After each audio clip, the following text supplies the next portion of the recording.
Hello दोस्तों, मेरी उम्र 21 साल थी। मैं सेकेंड ईयर की स्टूडेंट थी। उन दिनों गर्मियाँ शुरू हो गई थी, इसीलिए हमें कॉलेज से छुट्टियाँ मिल गई थी। रोज़ की तरह आज भी पूरे घर की सफाई करने के बाद मैं अपने बिस्तर पर आराम कर रही थी। थकान से चूर होकर ऐसा लग रहा था जैसे पूरा बदन अकड़ गया हो। मैं अपने बिस्तर पर लेटकर सुकून पाने की कोशिश कर रही थी और हाथों से अपने सिर की मसाज भी कर रही थी। मेरी एक कहानी की आवाज़ सुनकर मेरा भाई आयान बंद कमरे में आया और कहने लगा, क्या हुआ दीदी, तबीयत तो ठीक है?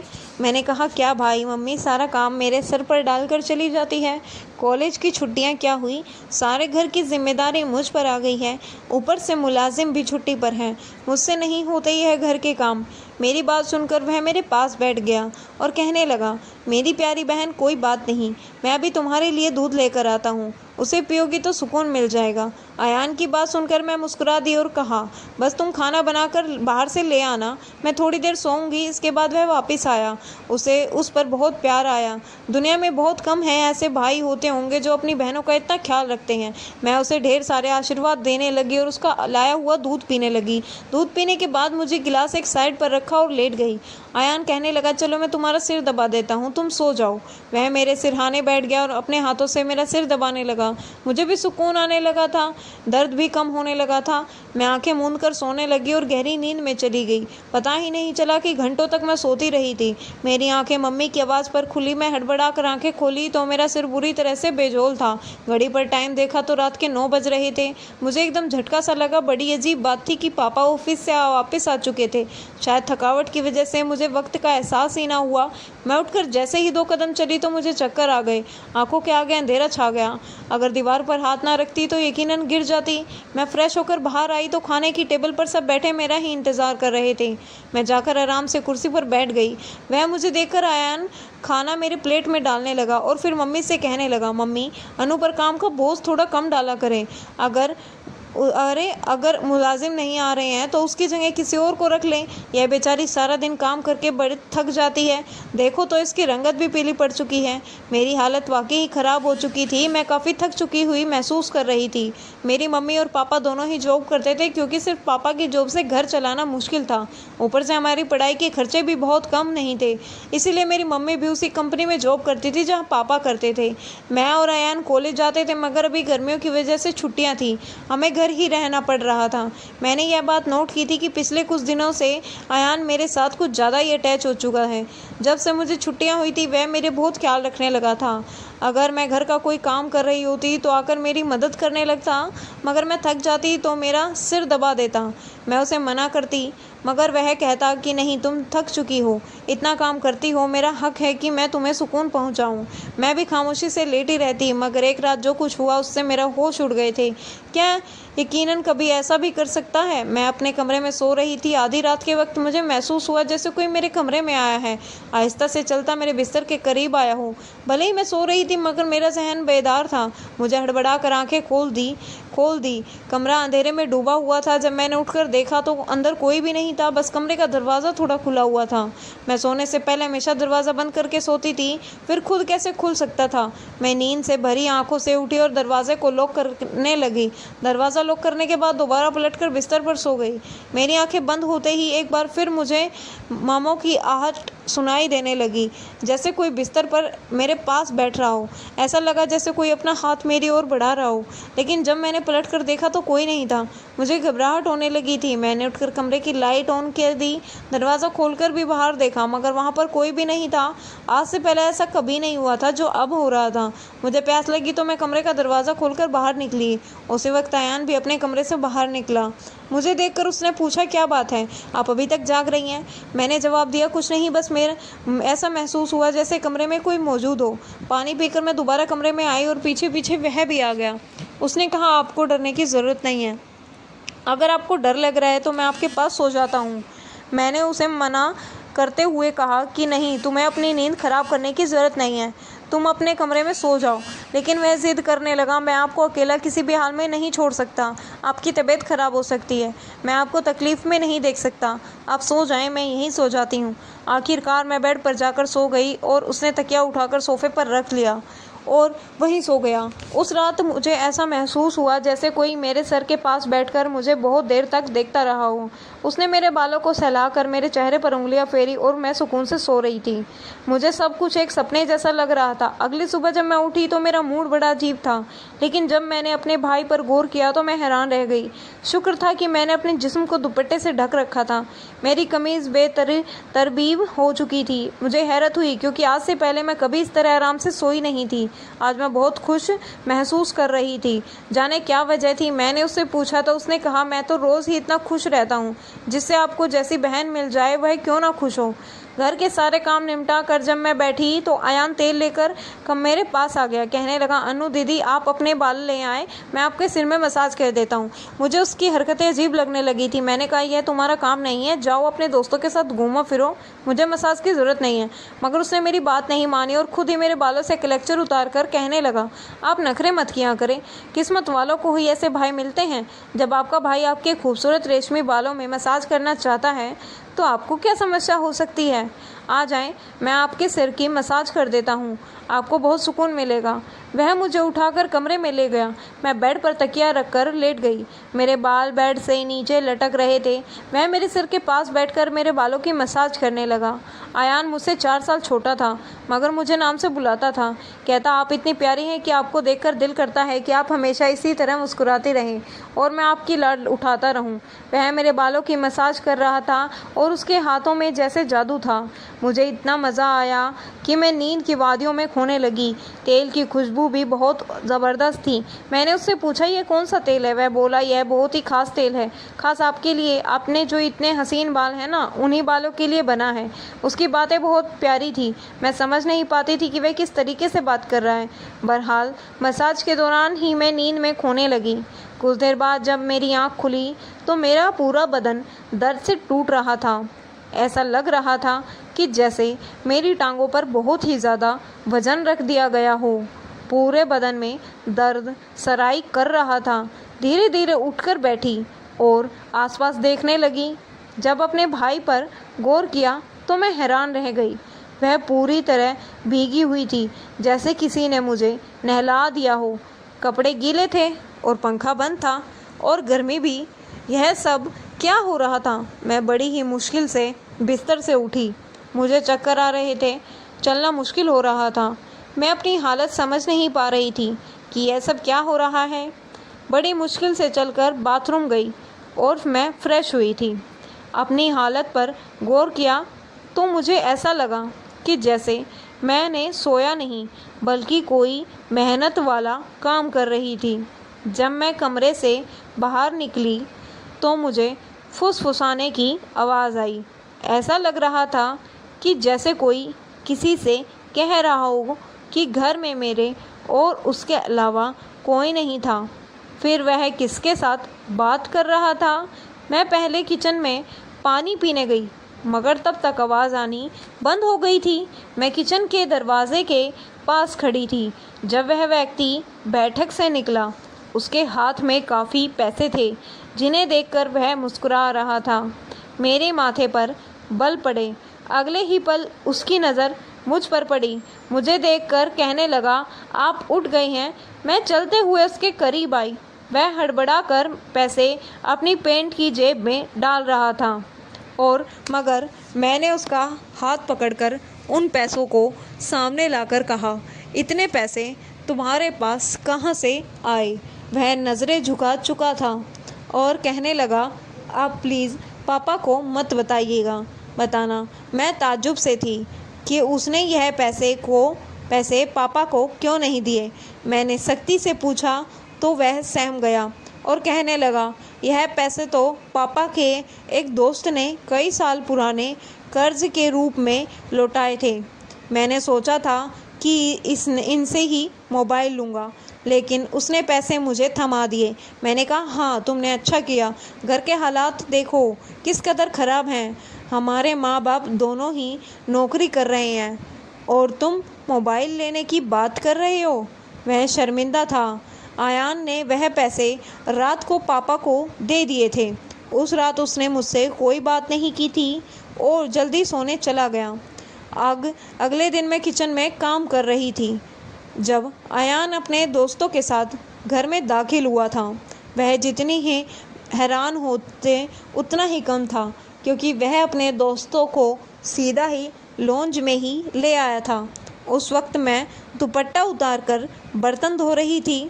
जब वे सब हंसते हुए अंदर आए, मैंने तुरंत ही दुपट्टा लिया और फिर अयान को समझाने लगी, यह क्या तरीका है?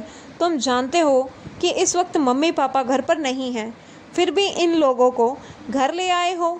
अयान कहने लगा, यह मेरा घर है। जब आपको मेरा ख्याल नहीं है तो मैं आपका ख्याल क्यों करूं? अच्छा, खाना तैयार करो। मैं बहुत ही ख़ास दोस्त हैं, वह मुझसे काफ़ी नाराज़ हो चुका था, मगर अब मैं क्या करती? खाना तो बनाना ज़रूरी था।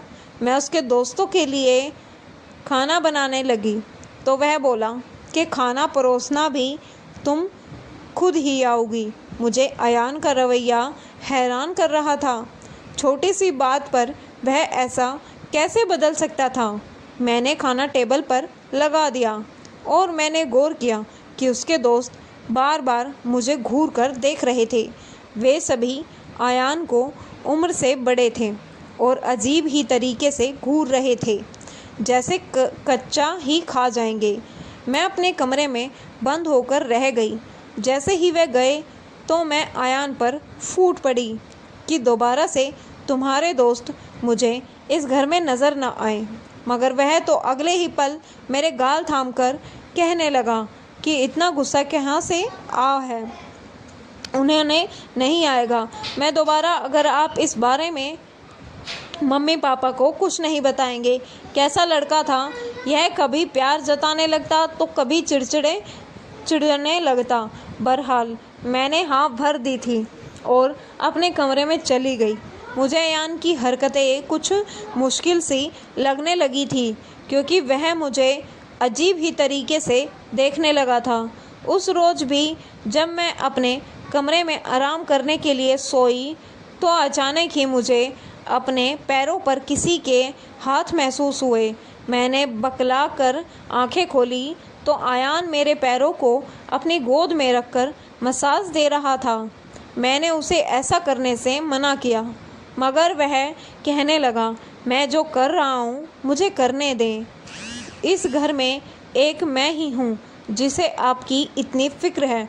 मम्मी पापा को तो काम से ही फुर्सत नहीं है। खैर, मैं भी थक चुकी थी। आंखें बंद की और सोने लगी। अयान के हाथों के मसाज से मैं नींद की गहराई में खोने लगी थी, मगर जब मेरी आँख खुली तो मेरे होश उड़ गए थे, क्योंकि मेरा सर बुरी तरह चकरा रहा था। बिस्तर की चादर बिल्कुल ही बेतरतीब हो चुकी थी। बिस्तर पर एक शर्ट और एक मेल परफ्यूम पड़ा था। यह सामान किसका था मैं तो कुछ भी बोल नहीं सकी। सर में इतनी तेज़ दर्द था कि मैं दोबारा ही बिस्तर पर गिर गई। ऐसा लग रहा था जैसे किसी ने मुझे बेहोशी की दवा पिला दी हो। मुझे पास में फुसफुसाने की आवाज़ आ रही थी, मगर कौन बोल रहा था यह मैं पहचान नहीं सकी। मुझे तो बस अयान की आवाज़ सुनाई दे रही थी। ऐसा लग रहा था कि जैसे वह मेरे कमरे में मौजूद हो और मुझे उठाने की कोशिश कर रहा हो। कुछ देर बाद जब मेरी आँख खुली तो सारा दृश्य मेरी नज़रों के सामने घूमने लगा। मैंने सबसे पहले बेड की तरफ देखा, जहाँ पर शर्ट और परफ्यूम पड़े थे, मगर अब वहाँ पर कुछ भी नहीं था। आज फिर मेरी हालत बड़ी ही अजीब थी। मैं बच्ची तो नहीं थी जो यह सब कुछ समझ ना पाती। घर में मेरे और अयान के अलावा और कोई नहीं था। फिर मेरे सोने के बाद ऐसा क्या होता था कि मेरा पूरा शरीर पानी से ही नहला दिया गया हो। सिर्फ इतना ही नहीं, मेरा शरीर दर्द से चूर था और रंगत भी बिल्कुल पीली हो चुकी थी। दिन ब दिन अयान भी मेरे करीब आने की कोशिश कर रहा था, मगर मैं बहाना बनाकर अपने कमरे में आ गई थी। दिमाग में अजीब से विचार आने लगे थे। तबीयत भी मेरी काफ़ी ख़राब थी। मेरी हालत देखकर माँ भी परेशान होने लगी। उन्होंने कहा कि वह अगले ही दिन ऑफिस से छुट्टी लेकर मुझे डॉक्टर के पास ले जाएंगी। ताकि पता चल सके कि मुझे क्या समस्या है। उस रात मैं बार बार उठ रही थी और ठीक से सो भी नहीं पाई। अगले दिन मेरे माता पिता हमेशा की तरह अपने काम पर चले गए थे। उन्हें शायद मेरी परवाह नहीं थी। मैं खुद ही डॉक्टर के पास गई, जहां अल्ट्रासाउंड में पता चला कि मैं गर्भवती हूँ। आखिरकार यह सब मेरे साथ कौन कर सकता था? आयान मेरा भाई था, लेकिन फिर मेरे दिमाग में यह बात आई कि मैं उसे सगा भाई समझती हूँ। बात ऐसी थी कि किसी से छिपी नहीं थी कि वह मेरा सौतेला भाई है। वह मेरी माँ की दूसरी शादी से है, जबकि मैं माँ की पहली शादी की औलाद हूँ। इस तरह की बातें मुझे गलत सोचने पर मजबूर कर रही थी। समझ ही नहीं आ रहा था कि कैसे अपने माँ बाप को यह बात बताऊँ। आयान मेरा सौतेला भाई जब मेरे पास बैठता तो कभी मेरा हाथ पकड़ता तो कभी मेरे गाल खींच देता।